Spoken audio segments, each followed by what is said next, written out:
Am I the a-hole for telling my sister's friend I'm married after being widowed for 20 plus years? I lost my wife Lana 20 years ago after the birth of our son. Lana and I were childhood sweethearts who saw ourselves growing old together. She was my everything. But during her pregnancy they discovered she had cancer, and because she was already terminal, she dedicated the final months of her life to giving birth to a healthy son and making sure he and I would be okay. She died hours after he was born. The pregnancy as well as the delivery, C-section, weakened her significantly. Only living long enough to get one photo with him. It was such a painful time.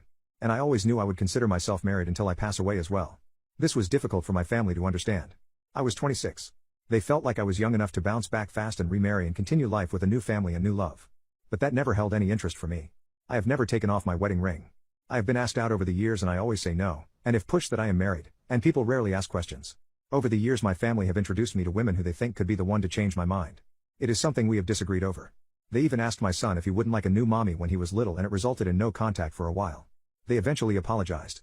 My sister and her husband celebrated 30 years of marriage last month and they threw a party with family and friends. My sister invited a friend of hers along who I have never met. She started talking to me during the party and mentioned that my sister said we would be perfect for each other, and how she was excited for us to spend some time together after the party. I asked her what she meant by that and she said we were going out to dinner, just the two of us, right after. I told her I never agreed to that, and then I told her I was married.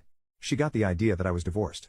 I told her that my wife had passed away many years ago, but I considered myself still married. She was shocked, and afterward my sister was angry at me. She told me I had made her out to be a liar, and her friend was hurt that she tried to set her up with someone who was so hung up on someone else. I told her I had made it perfectly clear I would not be dating. That she was the one who gave her friend the impression I wanted to date. She told me telling people I'm married when I'm not anymore is wrong. That it pushes people away and gives them the wrong idea. I left early because she was not willing to let it go. Afterward my bill said my sister meant well, and I have to understand where the concern comes from, because even though I found my own happiness, it's not the way my family wanted me to, and they worry even more now that my son's in college.